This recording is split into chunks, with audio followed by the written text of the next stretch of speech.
جانتے میرے دوست۔ حالانکہ کلام اللہ میں اللہ تعالیٰ نے جہاں سارے چیزیں رکھی ہے، اللہ نے جہاں بندے کی ہر چیز کا ذکر کیا ہے، اللہ سے دعا ہے کہ اللہ ہم کو توفیق دے، قرآن کو جو ہے اللہ تعالیٰ حقیقی اسرار سے، اس کے برکات سے اللہ تعالیٰ آپ کو ہم کو مستفید کرے۔ بزرگوں، یہاں ہماری زندگی کے جو مراحل، جو کیفیات جو رہتے ہیں، ان میں سے ایک چیز جو ہمارے اندر جو کمی رہتی ہے وہ ہے کہ ہم جہاں ہار جاتے ہیں تو ایک چیز یہ بھی ہے کہ ہماری ہار میں کہ ہمیں اللہ کی ذات پہ یقین کامل نہیں ہے۔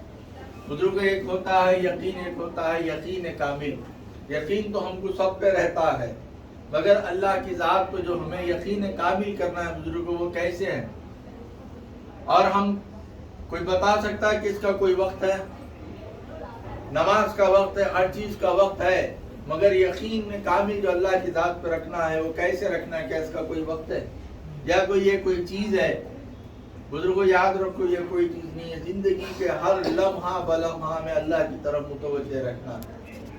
اور یاد رکھے، جب تک ہمارے اندر اللہ کی ذات پہ بھروسہ نہ آئے، جب تک بندے کے اندر صبر اور شکر پیدا نہیں ہو سکتا۔ اسی لیے کہ صبر کی کیفیت اور شکر کی کیفیت جو ہے یہ توکل ہی سے پیدا ہوتی ہے۔ جب تک بندے کے اندر اللہ کی ذات پہ یقین پیدا نہ ہو، جب تک اس کے اندر حقیقی صبر اور حقیقی شکر اور حقیقی ذکر اسے نصیب نہیں ہو سکتا۔ یاد رکھیے، جہاں بندہ جب اللہ کی ذات پہ یقین کامل بھروسہ رکھتا ہے، اللہ تعالیٰ اسے یہ توفیق دیتے ہیں، اسے صابر بھی بناتے ہیں مولا، اسے شاکر بھی بناتے، اسے ذاکر بھی بناتے ہیں۔ ہر اعتبار سے مولا تعالیٰ بندے کو اپنا بنا لیتے ہیں، اسے ہر چیز کی توفیق دیتے ہیں، مگر کب؟ بندہ جب اللہ کی ذات پہ یقین رکھتا۔ بزرگوں، یہ تو ہم باتیں بار بار سنتے آتے ہیں، یقین کامل کی جب بات آتی ہے تو یہ ہمیں سننے میں اچھا لگتا ہے، مگر پریکٹیکل ذرا ہم پریشان ہو جاتے ہیں۔ بزرگوں یاد رکھو، دین اسلام صرف عملی نمونے کا نام، اسلام صرف پریکٹیکل میدان کا نام ہے۔ یہاں پر تھیوری کے لیے کوئی جگہ نہیں ہے۔ جب تک کہ آپ عملی طور پر نہ اترے، کوئی چیز آپ کو ہاتھ نہیں آ سکتی میرے دوست۔ اگر سوچتے رہیں گے ہم صرف وہ چیزیں ہماری سوچ ہی میں رہتی ہے۔ یاد رکھے، اللہ اس کے رسول کی ذات جو ہے، یاد رکھے اگر ہم حرکت کرے تو جب یہ ہمارے لیے سب کچھ ہے۔ اگر ہم حرکت نہیں کریں گے تو یاد رکھو بزرگوں، سوائے سوچ کی دنیا میں ہمیں ڈوب کر رہ جانے کی سوا کچھ نہیں۔ اور بزرگوں، ہم خود بھی جانتے ہیں ہماری زندگی کے جو مراحل ہے، ہم کو یہ دوا بھی بہت ضروری ہے اللہ کی ذات پر توکل کرنے کی۔ ہم جانتے ہیں کہ ہماری زندگی کے جو مراحل رہتے ہیں، کئی لمحات، کئی وقت ایسے آتے جہاں ہم پریشان ہو جاتے ہیں، جہاں بے چین و بے قرار ہو جاتے ہیں۔ اس وقت ہم جہاں اللہ کی ذات پہ بھروسہ رکھنا ہے، اللہ کی ذات پہ یقین کامل رکھنا ہے، اس طرف جانا چھوڑ کر ہم کہیں اور چلے جاتے، ہم اس چیز سے ہماری نظر کو ہٹا دیتے ہیں۔ ہم یہ سمجھتے ہیں کہ جہاں پر اللہ تعالیٰ پہ ہمیں یقین کامل رکھنا ہے، وہاں اوروں کی طرف ہمارا خیال اور ذہن شیطان لے جاتا ہے۔ بزرگوں، یہ ایمان سب سے پہلے رکھے، نافع اور ضار اللہ ہے، ہر فائدہ ہر نقصان اللہ کی طرف سے۔ کوئی مخلوق میں رائے برابر طاقت نہیں کہ جب تک کہ اللہ کو منظور نہ ہو کوئی آپ کو تکلیف نہیں دے سکتا۔ یہ بات حرف عقید ہے، اس میں کوئی شک نہیں ہے۔ جب تک اللہ تعالیٰ نہ چاہے کوئی بندے کو ضرر نہیں دے سکتا، کوئی تکلیف نہیں دے سکتا۔ جب اللہ کو منظور ہو جبھی بندے کو تکلیف پہنچ سکتی ہے، ورنہ جب تک کوئی تکلیف نہیں دے سکتا۔ ہمیں جو سب سے پہلے ہماری جو ہمیں اصلاح کرنا، جو توجہ دینا ہے، اس بات پہ دینا ہے کہ نافع ضار ہمارا اللہ ہے۔ جب بندہ مومن اس مقام پہ آ جائے گا، مجھے جو ضرر مل رہی ہے، جو تکلیف ہے، جو درد ہے، جو مصیبت ہے، وہ اللہ کی طرف سے۔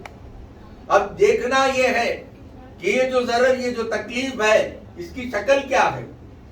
تو پہلے ہم اپنا جائزہ لینا ہے۔ یاد رکھیں بزرگوں، مصیبت دو طرح کی ہوتی ہے۔ مصیبت جو آتی ہے تلافی مافات گناہوں کی وجہ سے آتی ہے، یعنی ہمارے جو گناہوں کی وجہ سے ایک آزمائش آتی ہے، مولا موقع دیتے ہیں بندے کو، یہ جو گناہیں آ رہے ہیں بندہ اس پہ صبر کرے تاکہ اس کے گناہ دھل جائے۔ بزرگوں کیوں دے رہے وہ تکلیف؟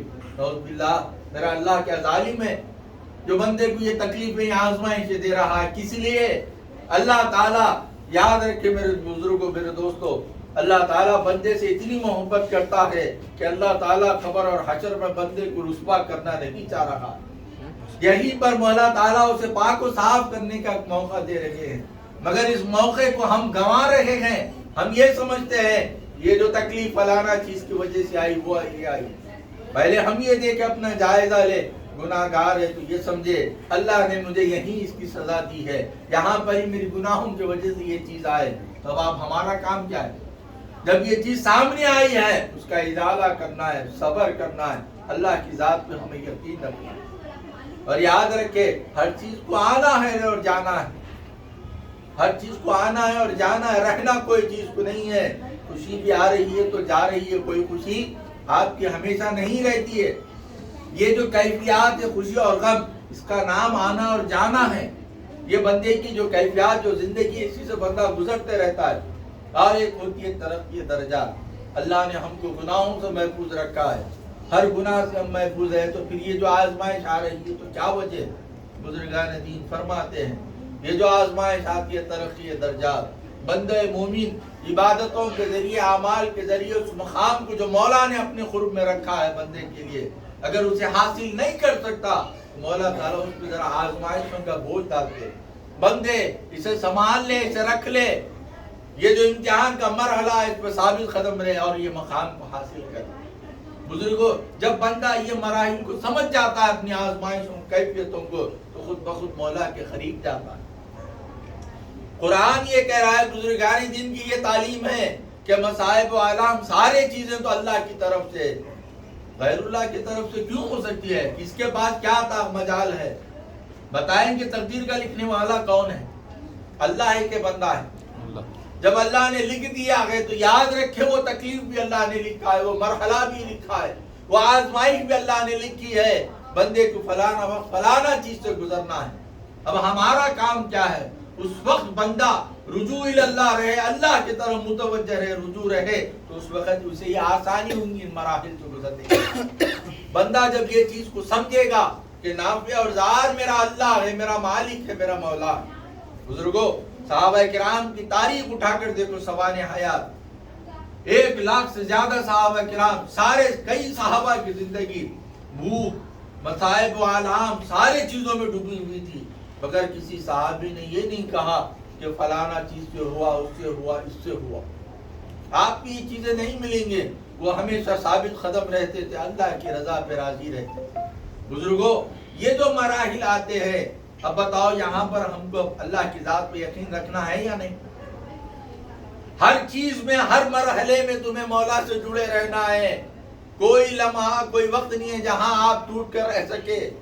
اور یاد رکھے آیت خود ہمیں کہہ رہی ہے اِنَّ لِلَّهِ وَإِنَّا إِلَيْهِ رَاجِعُونَ. ہر چیز اللہ کے لیے، یعنی جب ہر چیز کہہ رہے ہیں تو اس میں ہر لمحہ بھی آ گئی، ہر کیفیت بھی آ گئی. ہر چیز اللہ کے لیے اور اسی کی طرف لوٹانا. تو ہم یہ کرتے ہیں کہ جب اچھی چیز آتی ہے تو ہم ٹوکرا اپنی طرف پہنا لیتے ہیں، یہ میری محنت سے آیا، میری فلانا چیز سے آیا. اب جب بری چیز آتی ہے تو ہم وہ لینے تیار نہیں رہتے، وہ ٹوکرا کس کے تو بھی ہم سر پہ رکھتے نہیں، یہ اس کی وجہ سے ہوا، اس کی وجہ سے ہوا، ایسا ہوا، ویسا ہوا. اچھی چیز آئی تو ہم خوش ہو جاتے، جب ہم سوچتے بھی نہیں اس کی وجہ سے آیا. نہیں بزرگ، یہ دونوں کیفیت راستے بھی غلط. ہر مرحلے میں ہمیں رب تبارک و تعالیٰ سے جڑنا ہے. اور بزرگوں، آؤ پہلے سب سے پہلے ہم یہ سمجھے کہ توکل ہوتا کیا ہے. یاد رکھیں توکل 2 طرح کا ہوتا ہے. ایک ہوتا ہے انبیاء کا توکل، جہاں سبب کے ساتھ انہیں صرف نظر بھی کرنا ہے، سبب کو بھی چھوڑنا ہے اور ہر چیز سے نظر ہٹا دینا ہے.